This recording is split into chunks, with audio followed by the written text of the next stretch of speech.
வணக்கம் நேயர்களே, நான் உங்கள் தவம். இன்றைக்கி இதை பற்றி தான் பேச போகிறோம்.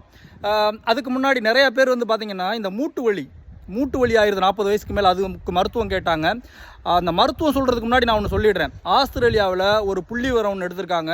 அதிகமாக நடப்பவர்களுக்கு நடைபயணம் வாரத்துக்கு பார்த்திங்கன்னா ஒரு 3 கிலோமீட்டராவது நடப்பவர்களுக்கு மூட்டு வலி 40 வயதுக்கு மேலே வர்றதில்லையா. உட்காந்துக்கிட்டே இருக்கிறவங்களுக்கு தான் மூட்டு வலி வருது. முதல்ல நடங்க. நம்மளுடைய முன்னோர்கள்லாம் பல கிலோமீட்டர் நடந்தாங்க. பேருந்து கிடைக்காத, பஸ்ஸு வசதி இல்லாதப்ப நம்ம நடக்கிறதே இல்லை. காலையிலையும் மாலையிலையும் நடங்க. அப்படி நடந்தும் மூட்டு வலி போகலைன்னா இந்த வயசானவங்களுக்கெல்லாம் இந்த இருக்கு இல்லையா எருக்களம் பூவு, இந்த பூவை பறித்து வேப்பெண்ணெய் இருக்குல்ல, வேப்பெண்ணையிலே நல்லா சூடு பறக்க வதக்கி வெதுவெதுப்பான சூட்டில் இந்த எருக்களம் பூவை எடுத்து அந்த மூட்டில் வச்சு கட்டினீங்கன்னு வச்சுங்களேன், 3 நாள் இரவு தூங்குறதுக்கு முன்னாடி கெட்டிக்கிட்டே வந்தீங்கன்னா இந்த மூட்டு வலியெல்லாம் போயிடும். ஆனால் இதை யாருமே கண்டுக்கிறது இல்லை. பக்கத்தில் இருந்தால் கூட நீங்களா